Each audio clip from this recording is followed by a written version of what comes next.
আচ্ছা, বিভিন্ন পরীক্ষায় আসা এরকম প্রশ্ন হয় যে ভগ্নাংশ থেকে আমরা কীভাবে ছোট বড় সংখ্যা নির্ণয় করব।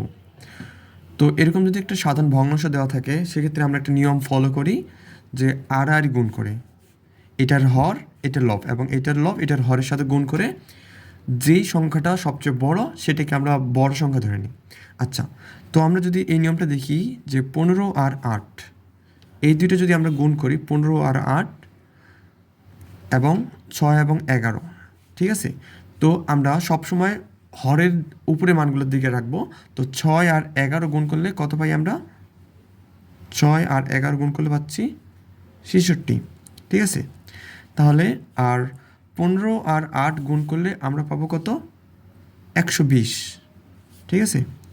তাহলে এই দুইটা সংখ্যার মধ্যে 66 এবং 120-এর মধ্যে 120 সংখ্যাটা বড় না? তাহলে 66 থেকে 120টা বড়। আচ্ছা, বাংলা হয়ে যাচ্ছে 120। তাহলে আমাদের কি এই দুইটা ভগ্নাংশের মধ্যে এই সংখ্যাটা হবে বড় বা বৃহত্তর। আচ্ছা, পরবর্তীতে আমরা আরেকটা নিয়ম দেখি, যদি হর এবং লবের পার্থক্যগুলা সবগুলারই কি সমান হয় সেক্ষেত্রে যার লবের মানটা বড় সেটাই সবচেয়ে বড় সংখ্যা বা বৃহত্তর সংখ্যা। দেখি আমরা এই দুইটা সংখ্যার মধ্যে পার্থক্য 3 বা 3, এই দুইটার মধ্যেও 3, এই দুইটার মধ্যেও 3, এই দুইটার মধ্যে 3। তাহলে তো সবগুলোরই পার্থক্যগুলো কী হয়েছে? হর এবং লবের যে পার্থক্যগুলো এগুলো হয়ে গেছে সমান। এইগুলোর ক্ষেত্রে বললাম যার লবের মানটা বড়, দেখো সবগুলোর থেকে লবের মানটা এখানে বড়, তাহলে এই সংখ্যাটাই হবে সবচেয়ে বৃহত্তর সংখ্যা, ঠিক আছে। এই চারটার মধ্যে এই সংখ্যাটাই হবে সবচেয়ে বড়, ঠিক আছে। আচ্ছা, পরবর্তীতে আমরা কি দেখব? এই হর এবং লবের পার্থক্যগুলো যে সবগুলোরই ভিন্ন হয়, ঠিক আছে। তো আমাদের এখানে চারটা সংখ্যা দেওয়া হয়েছে, চারটা ভগ্নাংশ। আমাদের পরীক্ষায় কিন্তু এরকমই প্রশ্ন আসে যে চারটা অপশন দেওয়া থাকে, চারটা অপশনের মধ্যে আমাদের নির্ণয় করতে হয় যে কোনটা হচ্ছে সবচেয়ে বড় বা ছোট।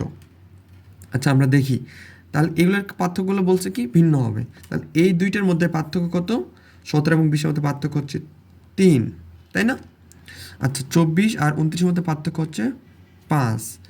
75 আর 81-এর মধ্যে পার্থক্য কত? ঝটপট আমরা বলে ফেলি, তাহলে 75 এবং 81-এর মধ্যে পার্থক্য 6। আচ্ছা, এবং এই দুইটার মধ্যে পার্থক্য কত? মনে হয় কত? 8। আচ্ছা, হইল। তাহলে দেখো আমরা 3, 5, 6, 8 সবগুলোর পার্থক্যগুলো ভিন্ন ভিন্ন না?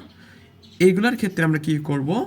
এগুলোর যে লবগুলো আছে, উপরের যে সংখ্যাগুলো লবগুলা, এই লবগুলোকে তাদের পার্থক্য দ্বারা ভাগ করে দিব, ঠিক আছে।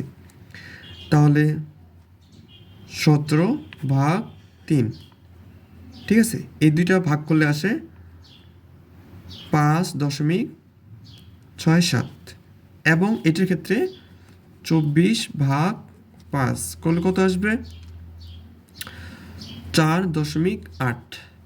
আচ্ছা, এগুলো ভাগগুলো হচ্ছে নর্মালি করা যায়। যেমন দেখো 20কে যদি আমরা ধরে নিই, যেহেতু 24 আছে 20 ধরে নিব, তাহলে 20কে 5 দ্বারা ভাগ করলে হচ্ছে 4। আর এই যে দশমিকের পরে 4 আছে, এটা হচ্ছে তোমার সামথিং পয়েন্ট আসবে, তো ওই হিসেবে আমরা হচ্ছে ক্যালকুলেশনগুলো করব। এবং এইটার ক্ষেত্রে কত আছে? উপরে 75, নিচে আছে 6। এটাকে ভাগ করলে আমরা পাবো 12.5, ঠিক আছে।